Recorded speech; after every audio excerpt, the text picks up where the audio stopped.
Hello.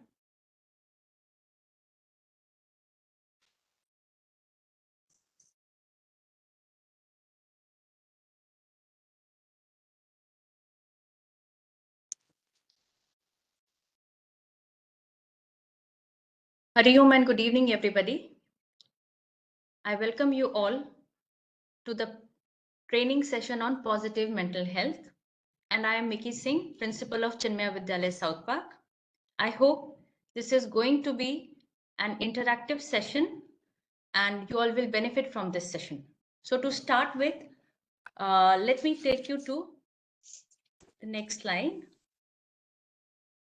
In today's fast-paced and competitive world, fostering resilience, optimism, and purpose among students has become as important as academic achievement. The discussion on positive psychology for students and how to thrive aims to explore ways of nurturing a growth mindset, building character strengths, and promoting well-being in school. सो आज के date में positive psychology को समझना जरूरी है क्योंकि इससे एक कोऑपरेटिव एनवायरनमेंट स्कूल में बनता है and all develop a growth mindset and it is also important for character building. Traditionally, a major focus of psychology has been to relieve human suffering since World War II, and great strides have been made in the understanding and treatment of mental health disorders. Relieving suffering, however, is not the same as flourishing. People want to thrive, not just survive. We are not only trying to overcome our problems, but we also want to thrive, flourish, and grow. The skills that build flourishing are different from the skills that alleviate suffering. Removing the disabling conditions is not the same as building the enabling conditions that make life most worth living. Suffering and well being are both part of human conditions, and psychology should care about each. Human strengths, excellence, and flourishing are just as authentic as human distress. People want to cultivate the best version of themselves and live a meaningful life. हम सभी चाहते हैं that we should live a meaningful life और हम अपना best क्या best से भी बेस्ट वर्जन बन सके. They want to grow their capacities for love and compassion, creativity and curiosity, work and resilience, integrity and wisdom. When Dr. Seligman was the president of American Psychological Association in 1998, one of his presidential initiatives was the building of the field called positive psychology. Positive psychology is the scientific study of the factors that enable individuals and communities to flourish. So this is a very new concept of psychology, and this is not like it is not very different from psychology. It's just another part of psychology. So now let us discuss what is the difference between psychology and positive psychology. Traditional psychology primarily focuses on treating mental illness, pathology, and dysfunction, while positive psychology focuses on promoting well-being, happiness, and optimal human functioning by studying positive emotions, strengths, and virtues. In essence, traditional psychology seeks to fix what is wrong, whereas positive psychology aims to build on what is right and help people thrive. Positive psychology is not meant to replace traditional approaches, but to supplement them for a more comprehensive view of mental health. Both can coexist. That is the main point. Let us ask us this important question: why well-being matters. We are aware that adolescence is a time of rapid change. People are trying to build their career, make new friends, trying to establish their own identities, and with so much of exposure to social media, the pressure arising out of it has brought a massive change in the way people relate to each other. But we see that family expectations remain somewhat similar to what it used to be earlier. So we can see adolescence is not only a period of opportunities, but it also brings stress and challenges. As per the data available from different studies, 1 out of 7 adolescents experience mental health disorder. 12 to 15% of adolescents experience mental distress, and it requires attention and proper help. Indian studies suggest that at least 7.5% of the adolescents uh, have mental issues and disorders, and this is quite a significant number. Anxiety and depressions are leading causes of problems among adults and teens. Mental health is also evident through the rising number of suicides, which is actually a leading cause of death in the age group of 15 to 29 years.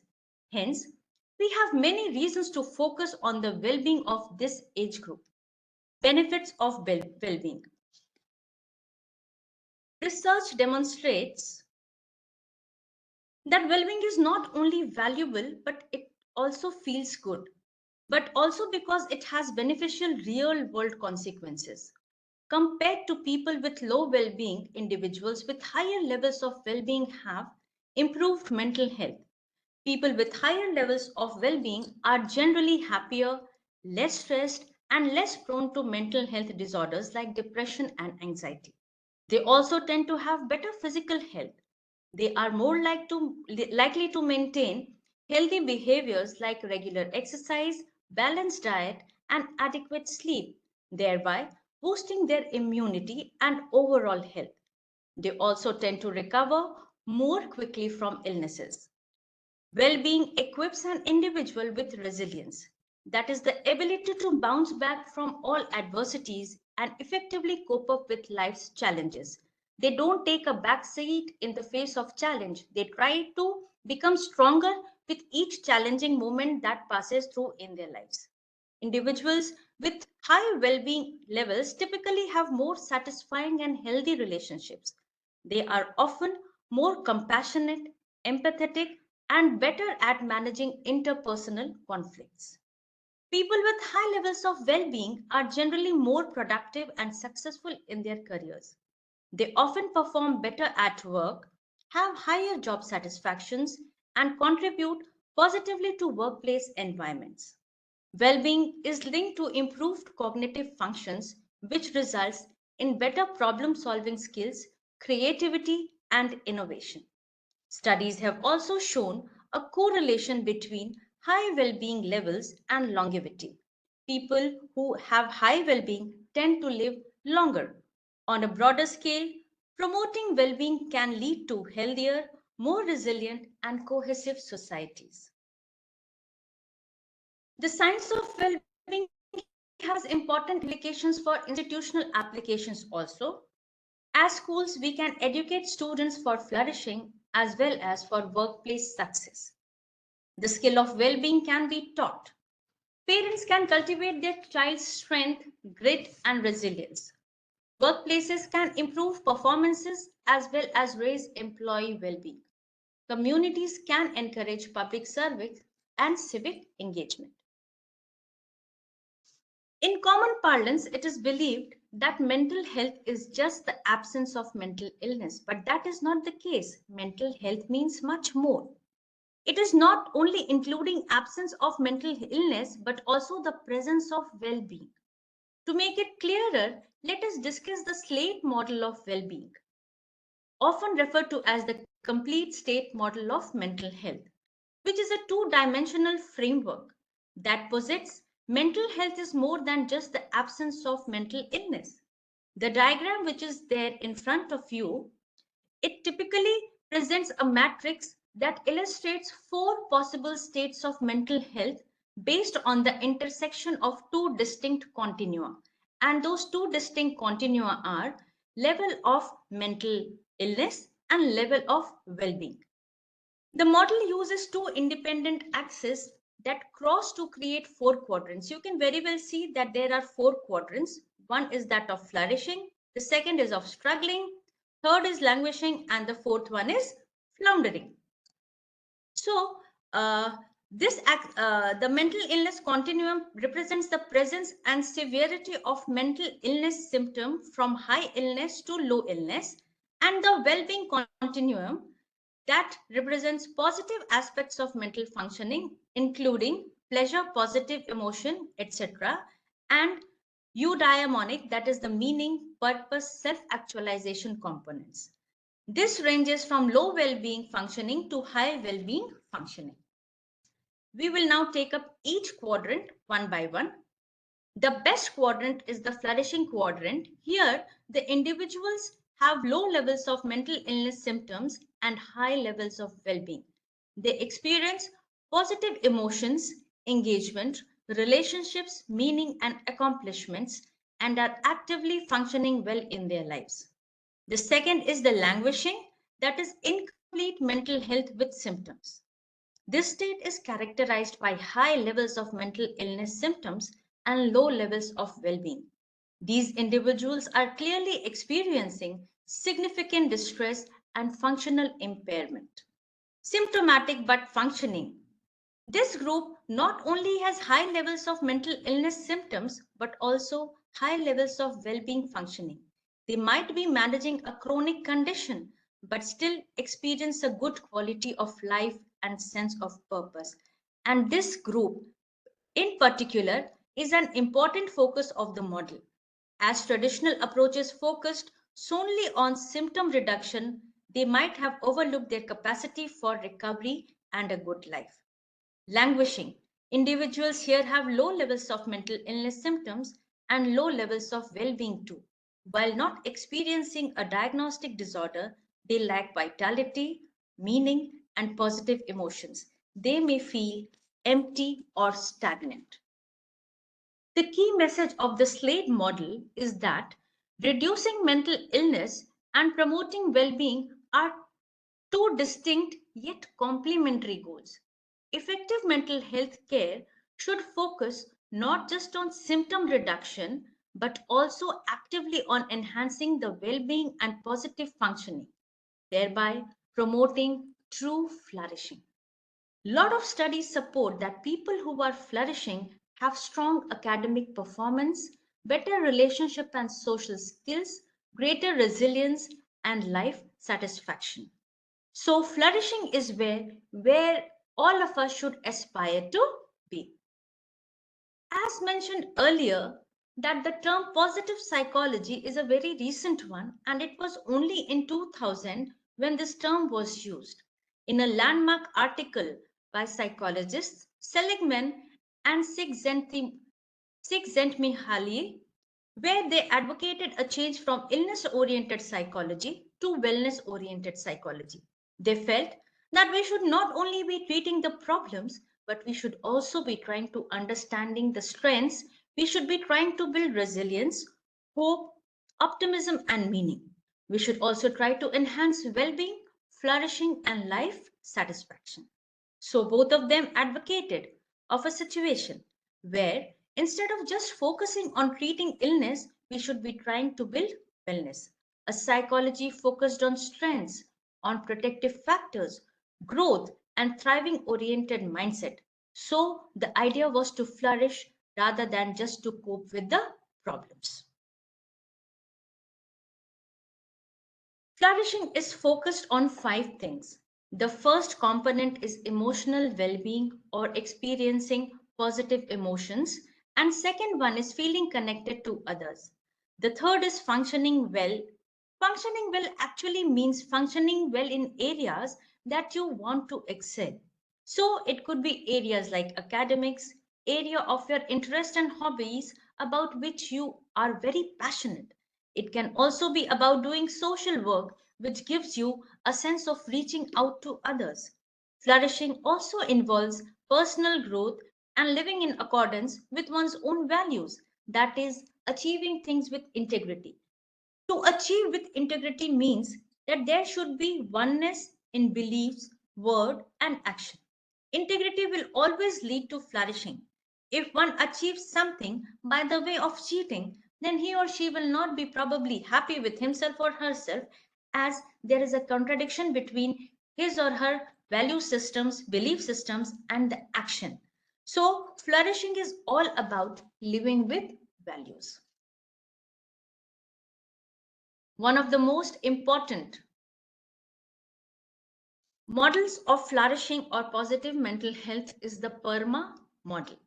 In a world where education is much about shaping well rounded individuals as it is about imparting knowledge, understanding the science of happiness becomes crucial. The PERMA model is a groundbreaking framework in positive psychology developed by Martin Seligman that splits the essence of psychological well being into five core elements. Tailored for educators, this model will guide us through the intricacies of positive emotion, engagement, relationships, meanings, and achievements, and how these elements can transform not just personal well being but also educational landscape. As we delve into each facet of the PERMA model, we'll explore its profound relevance to the educational setting. We'll discuss practical strategies for teachers to incorporate the PERMA element into their practice, benefiting both themselves and the students. Furthermore, in shaping students' outcome, we'll also explore practical resources and techniques for educators to implement while fostering authentic happiness in themselves, their colleagues, and most importantly, our own students. The PERMA model encapsulates five core elements: P, which represents positive emotion. E stands for engagement. R focuses on relationships. M stands for meaning. And lastly, A stands for achievements or accomplishments. These elements provide a robust foundation for educators to enhance their own well being as well as to foster a thriving educational environment where students can excel. In context of education, each element of the PERMA model holds special significance.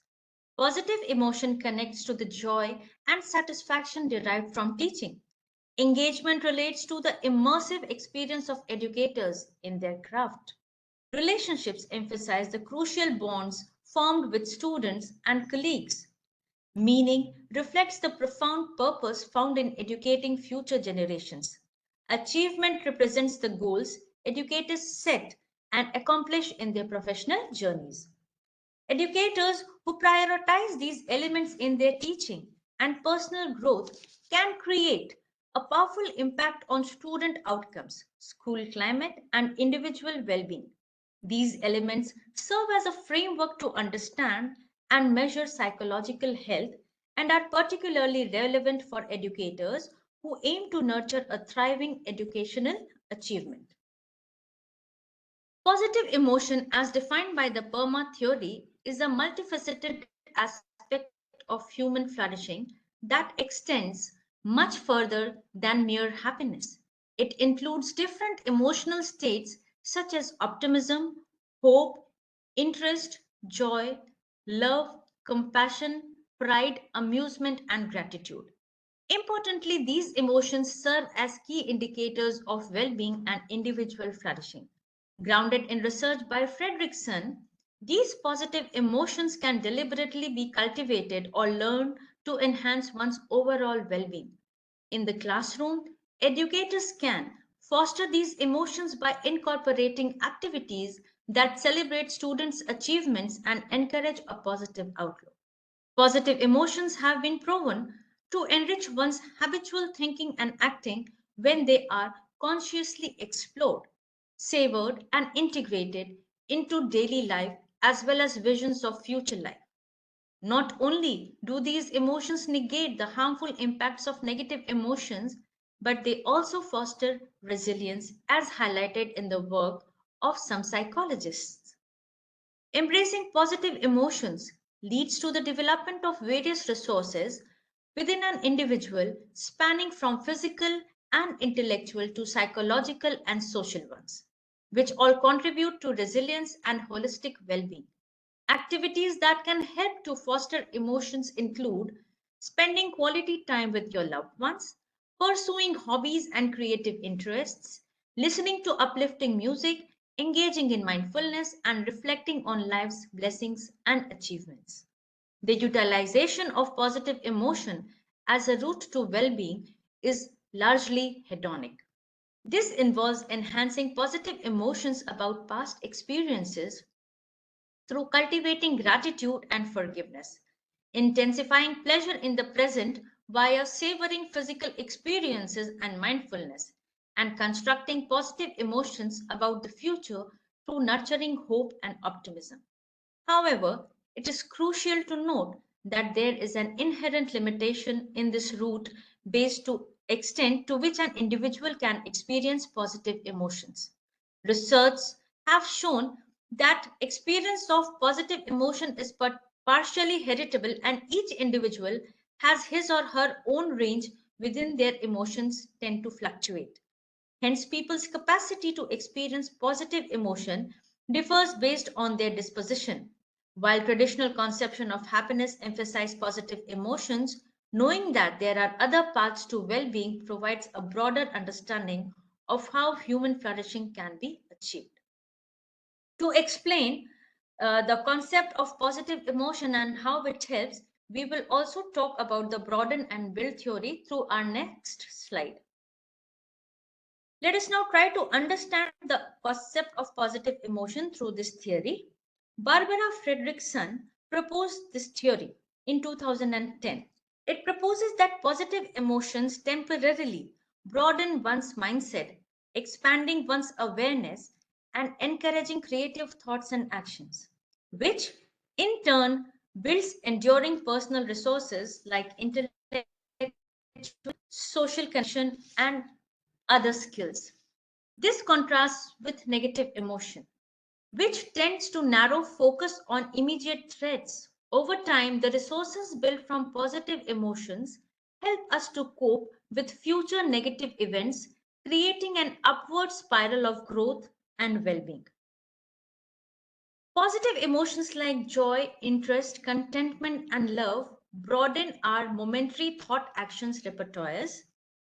Our mind becomes more open to new ideas and possibilities, allowing us to take in more of our environment. Instead of a narrow focus on survival, like fleeing from a threat, positive emotions lead to a wider range of flexible behaviors, such as playing, exploring, and connecting with others. The actions taken during the broadened mindset leads to the accumulation of lasting personal resources. These can be intellectual, like knowledge, problem solving, social, like stronger relationship, psychological, like resilience, and even physical. These resources act as a reserve that we can draw on during difficult times, making us better equipped to cope up with our stress levels. Experiencing positive emotions broadens our mindsets, leading to new actions. These actions can in turn build lasting personal resources. The greater resources we have, the better we are able to cope with our challenges. The ability to cope enhances our overall well-being and creates more opportunities for positive emotions to arise, creating a positive feedback loop. Frequent positive affect predicts better health, creativity, and relationship. Practices like gratitude, enjoying good moments, and humor increase well being. Practicing gratitude leads to higher satisfaction and optimism. It's not that people have positive emotion in reaction to a particular thing, but rather they can actively practice trying to feel more and more positive emotions. And practicing gratitude particularly has been found to lead a higher has been found to lead to higher satisfaction and optimism. So we will be talking about gratitude in a greater extent. Gratitude is often explained as a five-finger exercise. What is this five-finger exercise? Just try to take out your palm and think of five things that you are deeply grateful for, you are deeply grateful about today. For example, think of someone who has helped you or guided you today and thank that person. Think of something you deeply value or love. Try to be appreciative of yourself and thank yourself too if you have helped someone. Be thankful for small but meaningful bonds in your life. For example, the bond with your siblings, with your friends, with your cousins, with your colleagues. Be grateful for the rain after a scorching spell of heat. Don't wait for something big to happen. Try to find joys in small things and show gratitude for small things in life. If you do so, you will start feeling positive about it. Positivity and positive emotions have a lot of wellness and health effect.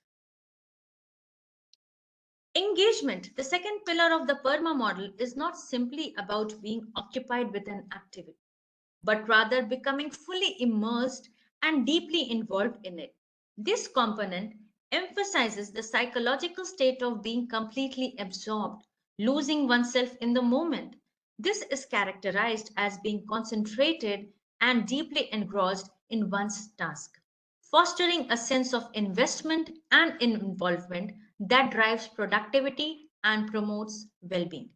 This state of rapt absorption is often accompanied by a sense of losing track of time, पता ही नहीं चलता समय कहाँ बीत गया, where other thoughts and distractions fade away, otherwise known as flow.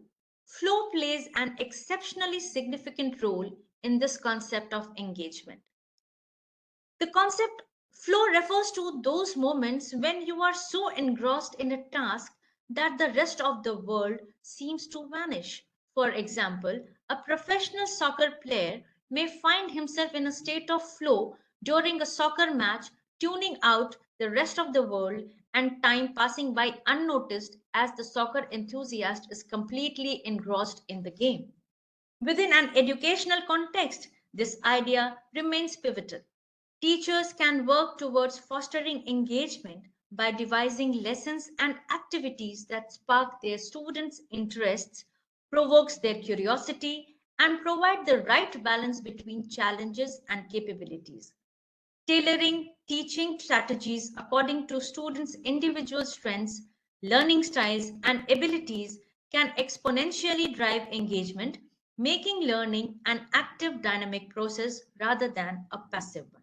Encouraging active participation, collaborative learning, and goal oriented tasks can enhance the engagement further. In addition, providing constructive feedback and recognizing individual effort and progress can ensure students feel valued and motivated to continue their engagement. However, engagement doesn't only apply to education but to several aspects of life, be it work, leisure activities, or relationships. If people find tasks or roles that make them lose the sense of time and bring them joy and satisfaction, that's where true engagement lies. Thus, cultivating this element could significantly contribute to a fulfilling and flourishing life. In the context of PERMA model theory, we will not talk about relationships. Relationships are vitally important to human happiness and well being. People are fundamentally social creatures, and building strong, positive relationship is integral to our sense of satisfaction and contentment in life.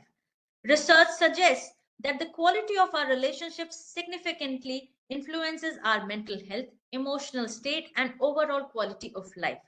For instance, a study undertaken by Berkman and Syme in 1979 revealed that adults with least amount of social connections had a risk of mortality that was over double compared to those with most social ties.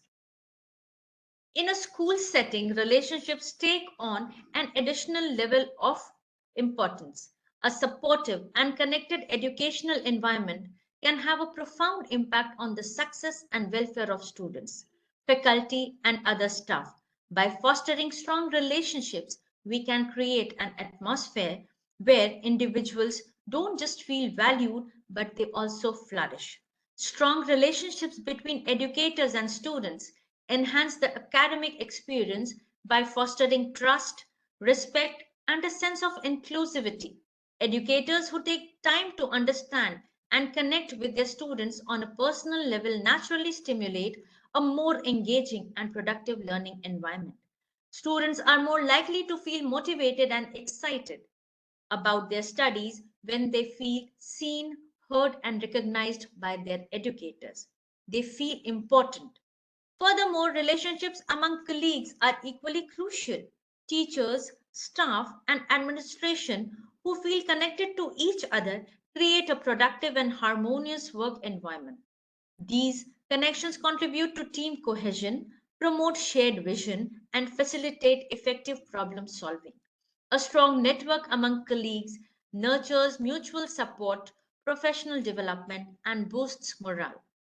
Building robust relationships in school will also naturally extend to relationships between the school and the larger community, parents, guardian, and local organizations. Schools with robust relation structures often showcase improved parent involvement, community support, and stakeholder commitment, all of which contribute to a more successful educational outcome. In essence, relationships are about cultivating mutual respect, understanding, and empathy, whether it's between teacher student, among colleagues, or with the wider community. Nurturing high quality relationships should be a critical aspect of every school's mission, reflecting the place relationship holds within the PERMA theory of human well being.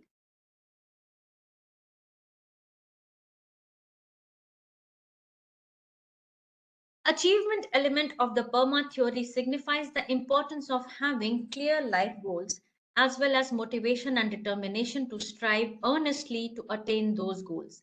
This element heavily underscores the human need for accomplishment, both on a personal level and within broad societal contexts.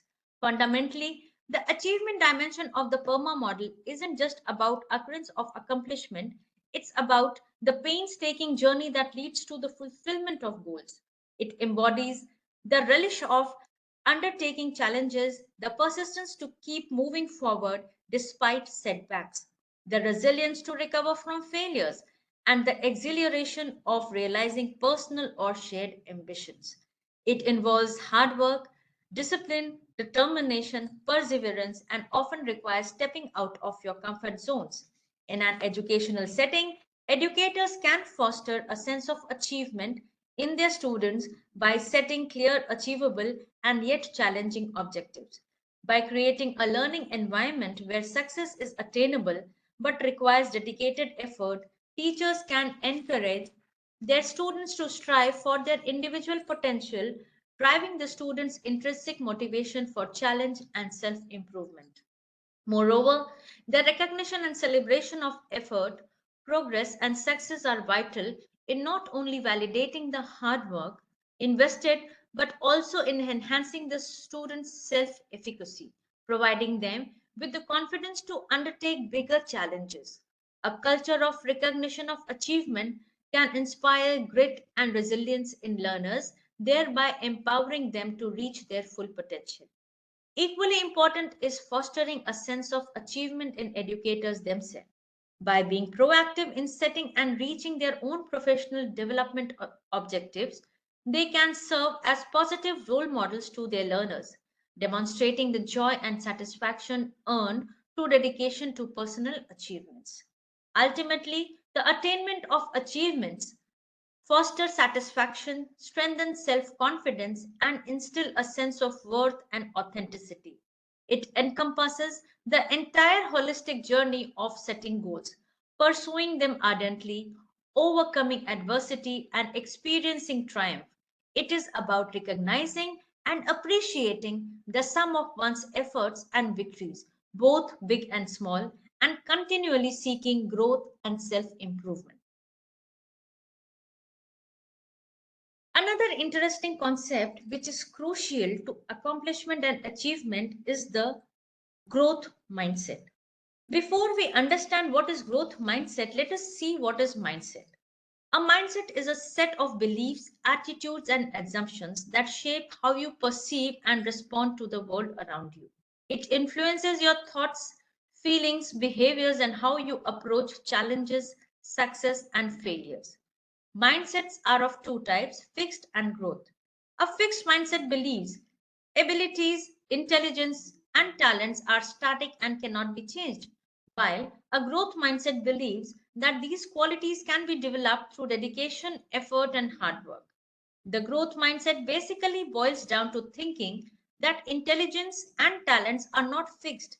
People can be born with a certain degree of intelligence or certain degree of talent, but these have to be improved further.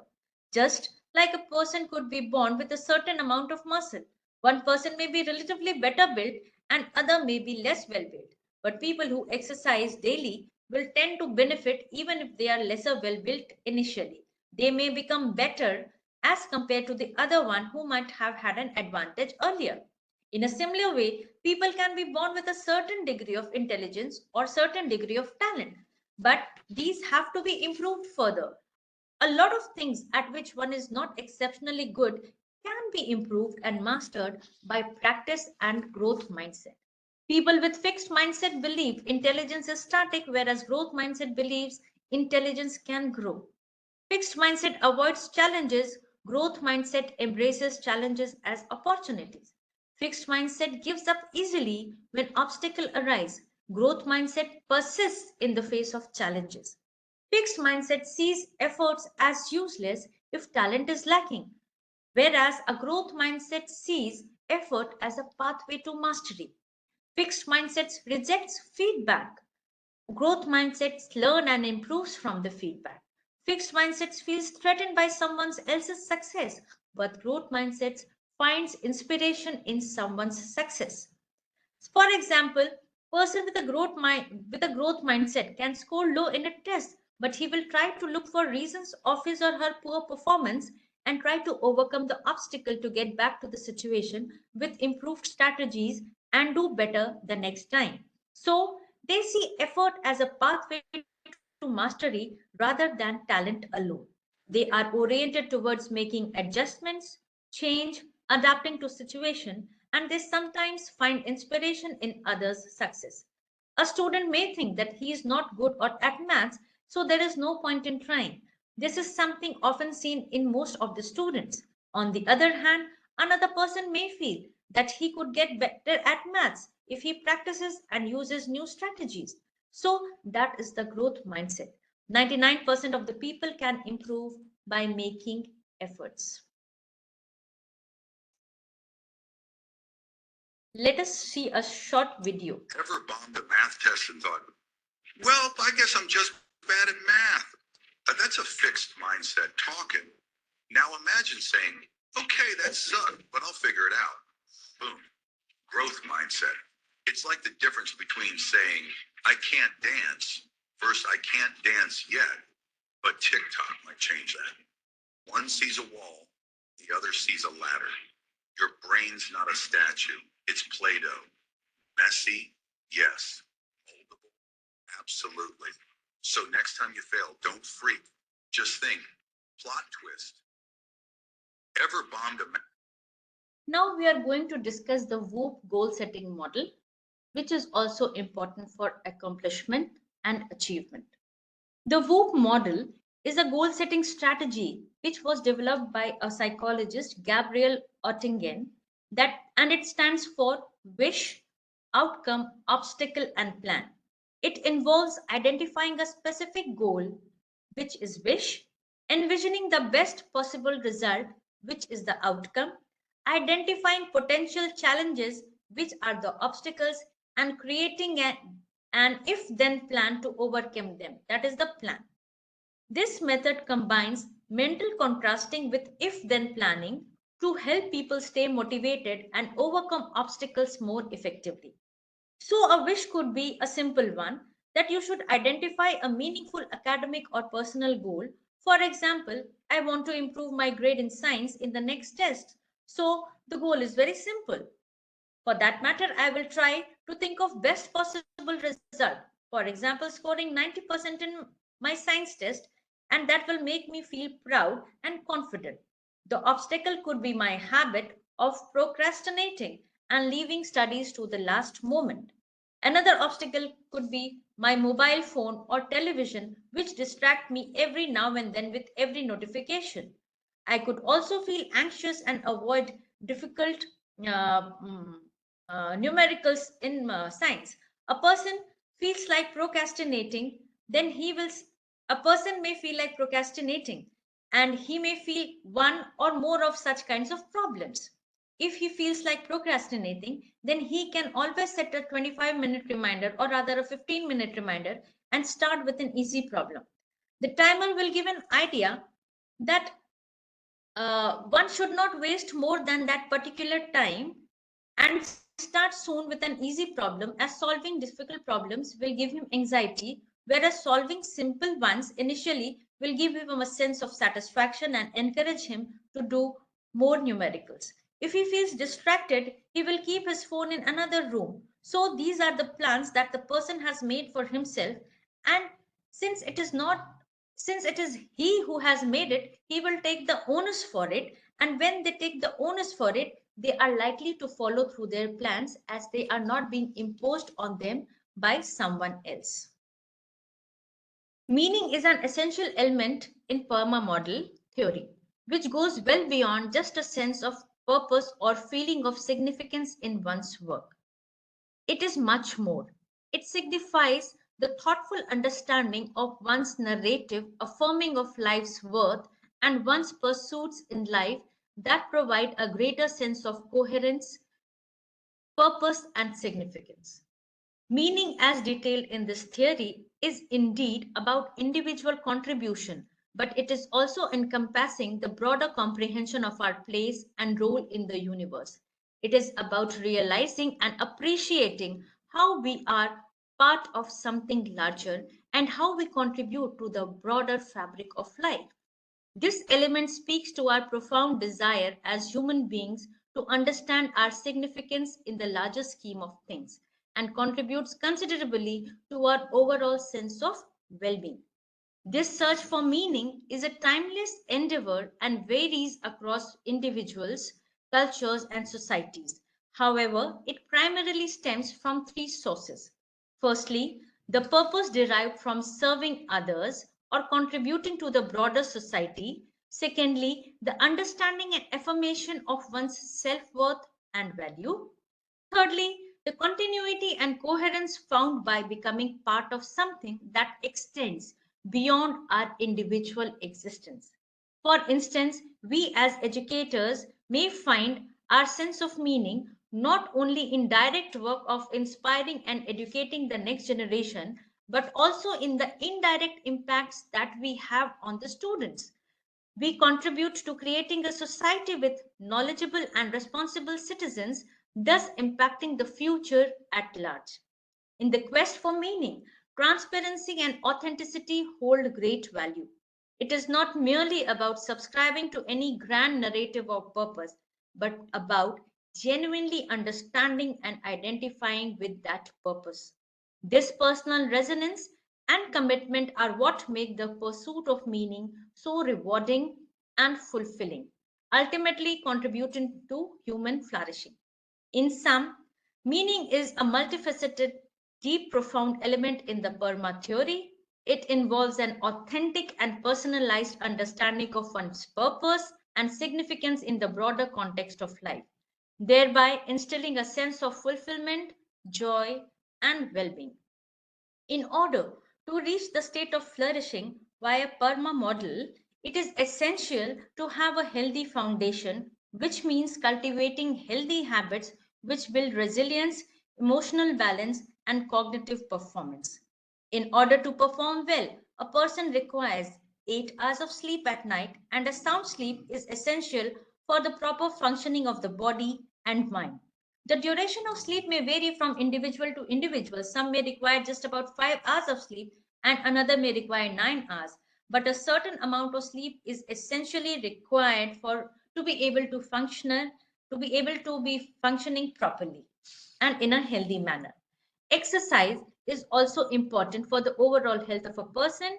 A lot of studies showed people who exercise regularly, which means about 30 to 40 minutes in a day for about 4 to 5 times per week, have better concentration. They have better moods, and even clinical depression tends to become better with exercise. So, exercising improves both physical and mental health. Regular exercise is a very good way of trying to manage your emotions as well as physical health. Nutrition can also be improved through a balanced diet, which in turn improves energy levels. Study shows that nutrition improves concentration and helps in emotional regulation. It is also seen that people who practice relaxation, gratitude, and problem solving tend to become more resilient. Thus, we see that for flourishing, what is required? Flourishing requires positive emotions, positive engagement with the task you take up, good relationships, doing meaningful things, and positive accomplishment, making efforts towards doing something and achieving those by positive approaches, and finally, healthy habits. Now we will take up some exercises on positive psychology which can be practiced. As I mentioned, gratitude is an important concept, so we'll be doing a simple exercise on gratitude and self-compassion. How to respond to a self-critical voice by being compassionate to your own self. Both these things have been found to be very effective in improving emotional well-being. Before we do so, just to recapitulate what the PERMA model says. So we have already discussed what the PERMA model says. It says strive to do things that make you happy and bring enjoyment to you. So practice gratitude, practicing forgiveness and uplifting your mental well-being. These help in cultivating positive emotions, even if there are no good things happening in life. Strategies for educators to cultivate positive emotions among students include creating an atmosphere of safety and acceptance, using humor and playfulness in teaching, and celebrating students' achievements, however small. Teachers can integrate moments of joy and gratitude into school day, encouraging students to share things that they are thankful for or happy about. This practice not only fosters positive emotion, but also builds a sense of community among students. For engagement, the teachers can cultivate a hobby or explore the area of interest so that time can be utilized for positive flow rather than reckless activities and negativity, which is detrimental for mental well-being. You can also pursue activities like gardening, reading books, cookery, etc. In terms of relationship, we can build meaningful relationships with family, friends, and significant others. Most important thing in relationship is to know how to create boundaries and the art of saying no. If people are toxic, you should be able to leave them. This is particularly important for adolescents who sometimes get into difficult relationships which are not working for them. Ideas for strengthening relationship and creating supportive learning communities include promoting teamwork through collaborative projects, establishing class rituals that foster belongingness, and actively listening to and acknowledging the students' thoughts and feelings. By modeling empathy and respect, educators create a trusting environment where students feel valued and connected. Regular check ins and community building activities can further deepen these relationships. And encouraging a mindset of achievement and celebrating successes mean setting clear, attainable goals for both students and teachers, recognizing efforts and progress, not just the final outcome. It helps in building a culture of achievement. Celebrating milestones, whether big or small, reinforces the value of perseverance and hard work, motivating both educators and students to continue striving towards their goals. Examples of accomplishment can be try to work towards your goal as a process. A bucket list can be created, or a vision board can also be made so that one works persistently to move towards those goals which one really wants to achieve.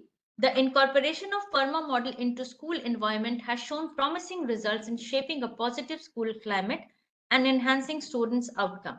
Research in positive psychology suggests that schools emphasize the five PERMA elements often report improvements in both students and teacher well-being. This holistic focus on psychological well-being can lead to a more inclusive, supportive, and productive learning atmosphere where students are more engaged and motivated to learn. Let us practice the five finger gratitude exercise. I request you all to take your palm out and close your eyes. All of you, please try to think for a while of five things about which you feel thankful today.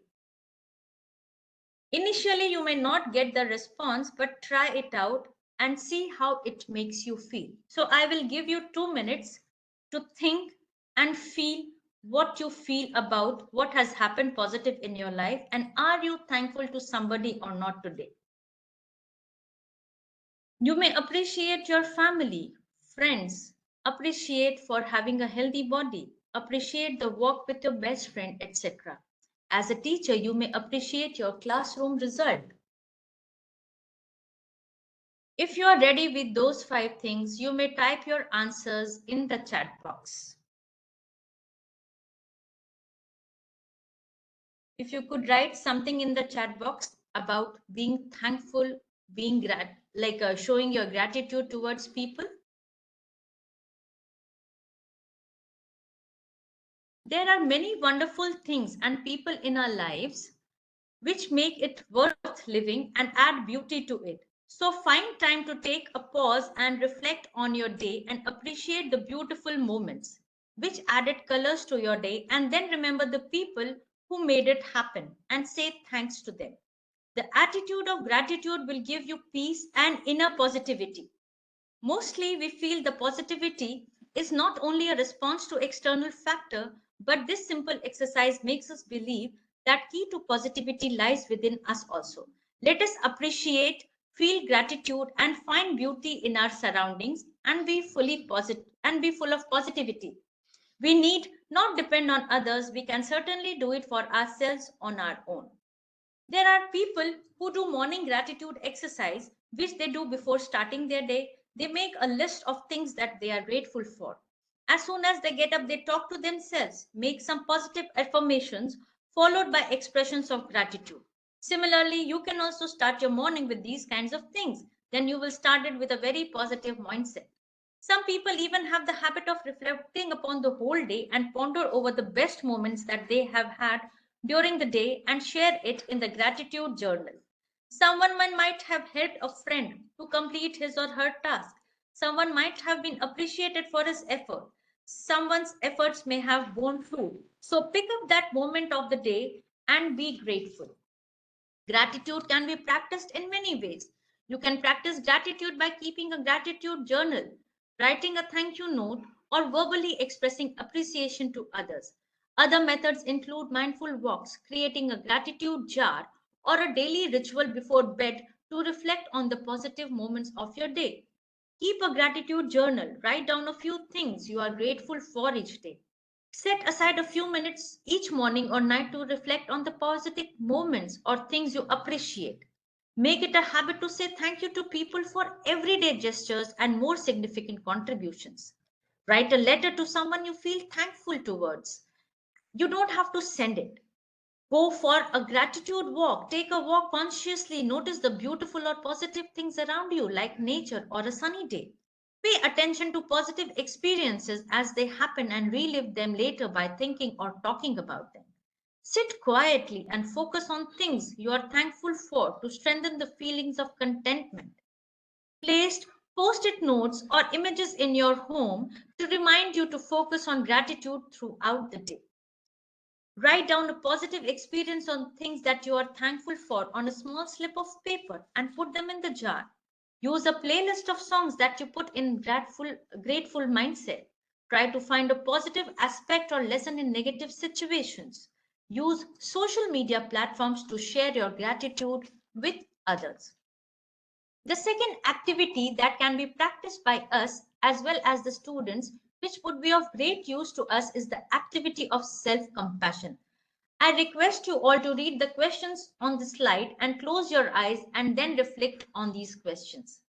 Think about various times when you have had a close friend who was struggling in some way.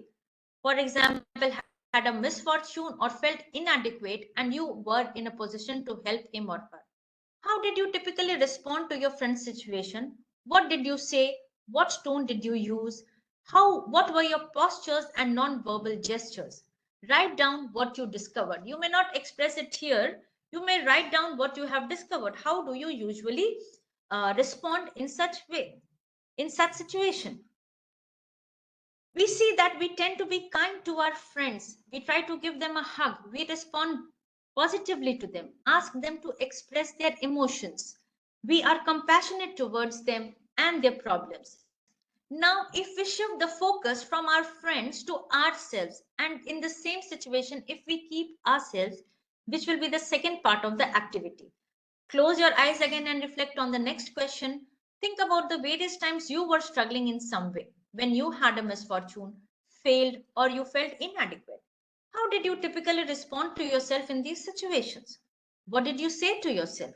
What tone did you use? And what were your postures and non-verbal gestures? Write down what you discovered. Mostly, all of us will give the response of we were critical of ourselves. Okay, some might say that you wanted counseling, gave counseling to yourself, and you will look for an answer as what went wrong. Some say they will give it another try with renewed enthusiasm. Some say they will feel angry and frustrated. Some do respond kindly to themselves, but most often we tend to use harsh word for ourselves. We see that there is a sharp contrast in dealing with others and dealing with our own failures. We become overcritical of ourselves and our own failures. So now let us listen to our inner critical voice. Someone might think I can't do anything right. For example, I had some friends coming over for dinner, and out of the four dishes I had to prepare, one of them did not taste good. So my mind will instantly blame me that I am not good at it. I am dumb. I am lazy. I did not work hard.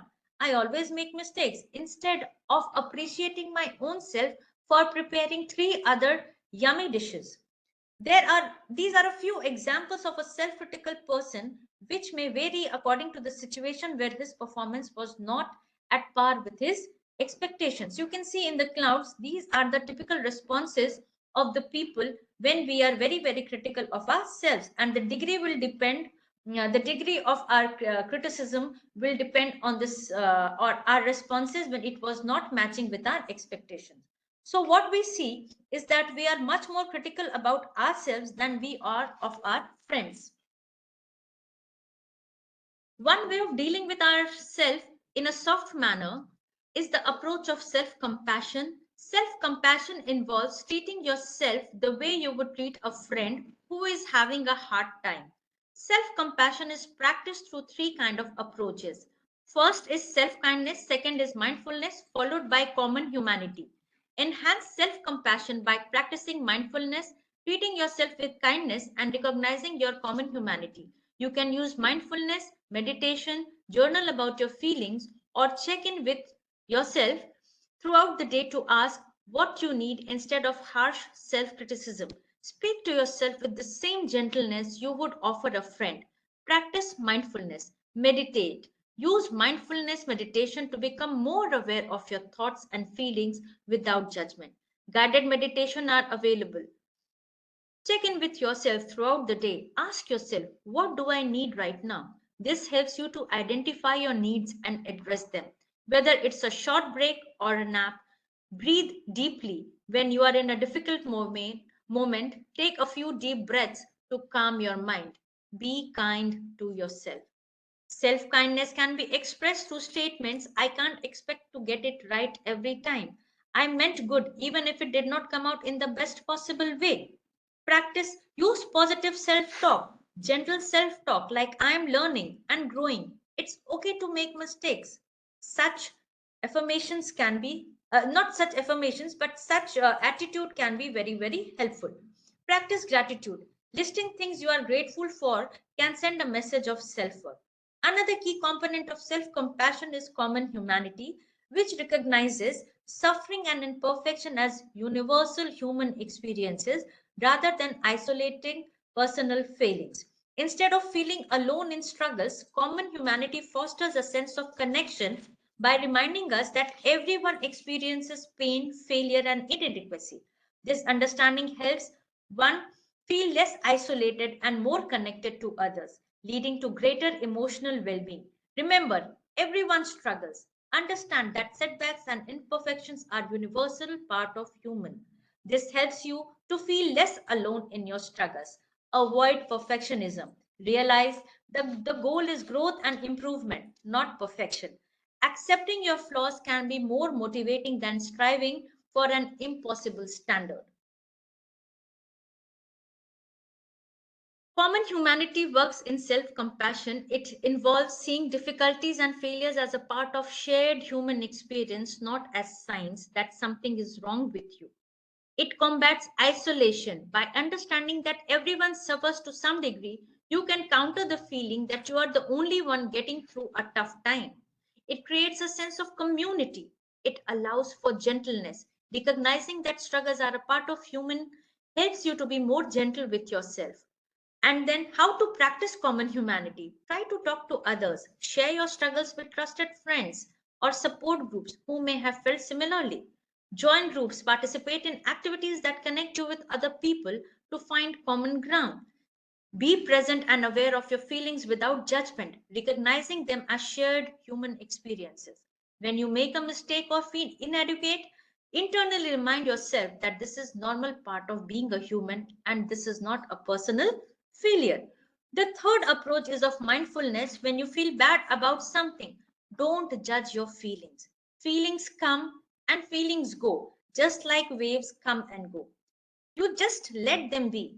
You try to observe them. You definitely acknowledge them, but do not judge yourself harshly about it because emotions are like waves, as we have already discussed. Let the waves of emotion settle down, after which you will start feeling better.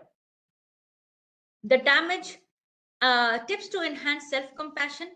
Another approach could be, instead of putting it as an issue with oneself, see it as a behavioral issue, or to put it in another words, evaluate behavior and not yourself. Person oriented approach is I am bad, but behavior oriented approach is I made a mistake. I can be a nice person who made the mistake. The damage done to oneself in the person centric approach is permanent, and one starts feeling low about oneself and may lose confidence. Like a past mistake or regrettable action could be I forgot my friend's birthday. So a person centric approach would be I am a lousy friend, I am careless. But evaluation of behavior would be forgetting the birthday was not very thoughtful of me and I will try to remember it the next time. I became overly angry with my mother today morning. So it doesn't mean that I am a horrible person. I have to understand that I have acted poorly with my mother this morning and I will go home and apologize to her. If I was unfair to my batchmate who had asked me for a favor, that doesn't mean I'm inconsiderate and I'm awful. I have to understand that my treatment with my batchmate was unkind. So next time when he comes, or I will walk up to him and ask him, how could I help you? And if I am of any help to him or her, I should go ahead and help him or her. So, if we evaluate our behavior, then changing our behavior is easier. But if we evaluate ourselves, then changing ourselves will become difficult. Additional strategies could be journal your feelings, write about your experiences, and writing about them can provide insight into your emotions. Surround yourself with supportive people, spend time with friends who are compassionate. Lastly, I will take you through a small video which will recapitulate what we have done in today's session. This is a common answer to the question, what do you want out of life? Happiness is a desire as old as time itself, but the concept of happiness is elusive, and many scholars have dedicated time and resources to find evidence-based principles that can get us closer to a life of contentment and satisfaction. In this video, we will explore an evidence-based model for a happy life. The model is the PERMA model, put together by Dr. Martin Seligman. Dr. Martin Seligman introduced the PERMA model in 2011, intended to increase and measure well-being. Martin Seligman, often considered the father of positive psychology, introduced the PERMA model as a framework to help people achieve a happier and more meaningful life. The PERMA model explains well-being and happiness in terms of positive emotion, engagement, relationships, meaning, and accomplishment. Each component plays a crucial role in fostering well-being and happiness. Let's explore each of these components in detail and see how they contribute to human happiness and well-being. The first component of the PERMA model is positive emotions. In order to lead a happy and positive life, we need positive emotions. Experiencing positive emotions such as joy, gratitude, serenity, interest, and hope can significantly enhance our well-being. One effective way to cultivate positive emotions is through gratitude. Keeping a gratitude journal, where you regularly write down things you are thankful for, can boost your mood and overall happiness. Mindfulness meditation is another practice that can help increase positive emotions. By focusing on the present moment and accepting it without judgment, we can reduce stress and increase feelings of contentment and peace. The second component is engagement.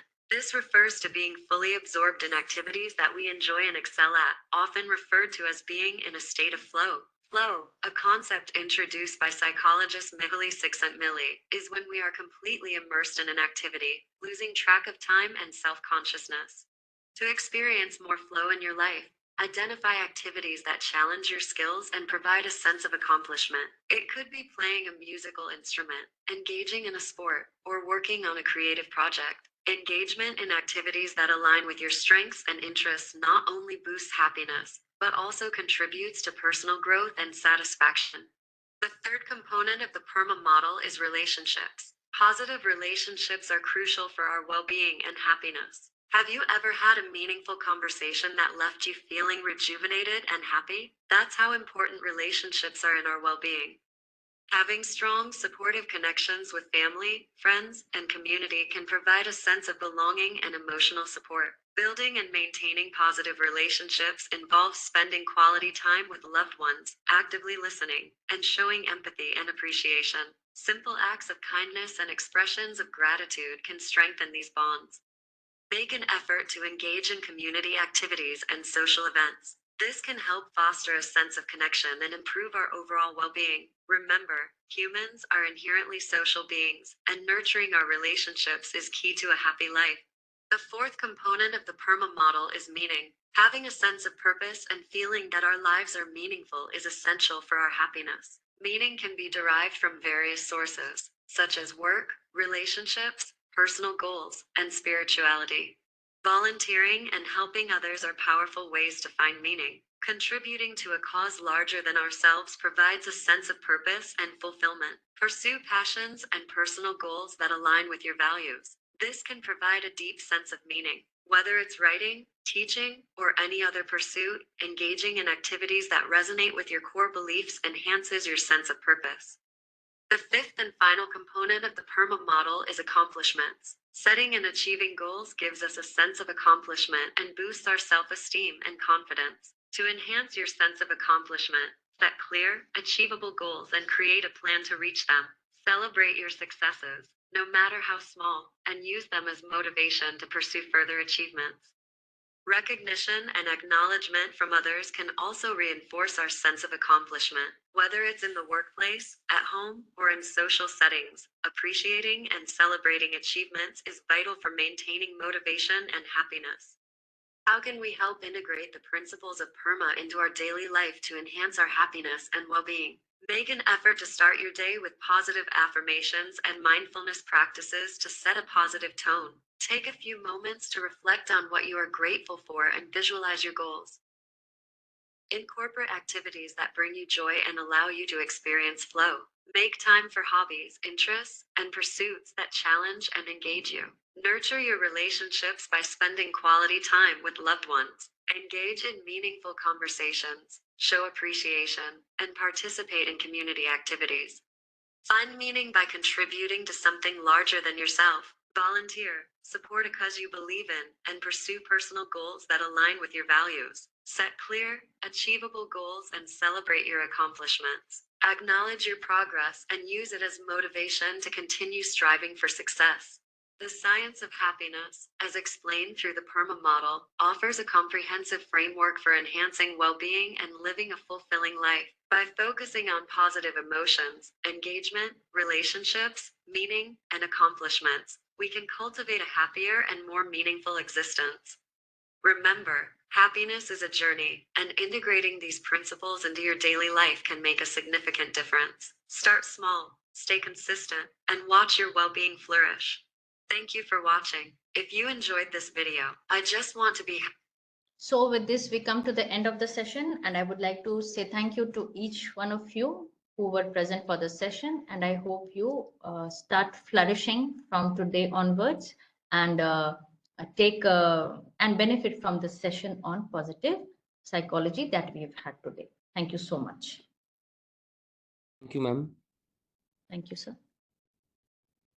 I think we have crossed the time, so I would like to leave. May I leave from the session? Yes, ma'am. Yes, ma'am. Oh, thank you.